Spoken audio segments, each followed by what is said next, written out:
கடந்த ஜூலை 26 நடைபெற்ற ஒலிம்பிக் போட்டியின் துவக்க விழாவில் இயேசு கிறிஸ்துவையும் கிறிஸ்தவத்தையும் இழிவுபடுத்தியதாக ஒரு காணொளி தற்போது சமூக வலைதளங்களில் வெளியாகி பெரும் அதிர்ச்சியையும் சர்ச்சையையும் கிளப்பியுள்ளது. கடந்த ஜூலை 26 பிரான்ஸ் நாட்டில் உள்ள பாரிஸில் வைத்து ஒலிம்பிக் போட்டியின் துவக்க விழா நடைபெற்றது.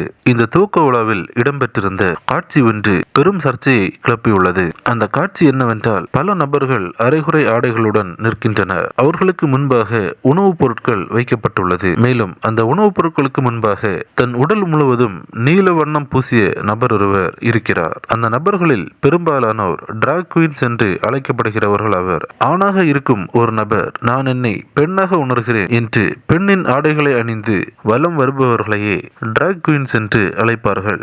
இந்த காட்சிகள் அனைத்தும் பார்ப்பதற்கு மிகவும் ஆபாசமாகவும் அருவருக்கத்தக்கையும் அமைந்தது. இந்த காட்சிகள் கிறிஸ்தவத்தை அவமதிப்பதாகவும், குறிப்பாக ஆண்டவராக இயேசு கிறிஸ்து தான் சிலுவையில் அறையப்படுவதற்கு முன்பாக சீசர்களுடன் செய்த ராபோஜனம் நிகழ்வை எடுத்து கூறும் வண்ணமாக இத்தாலியை சார்ந்த லியோனார்டோ டா வின்சி வெளிப்படுத்திய புகைப்படத்தில் உள்ள காட்சிகளை வைத்துக்கொண்டு இயேசு கிறிஸ்துவின் உருவப்படம் மற்றும் அவரின் சீசர்களின் உருவப்படத்தில் உள்ள இந்த காட்சிகளை முற்றிலுமாக இழிவுபடுத்துவது போன்று இந்த காட்சிகள் அமைந்துள்ளதாக மிகப்பெரிய அளவில் கண்டன குரல்கள் எழுந்தன. குறிப்பாக கத்தோலிக்க கிறிஸ்தவ அமைப்புகள் மிக கடுமையாக இதனை எச்சரித்தும் இருந்தன.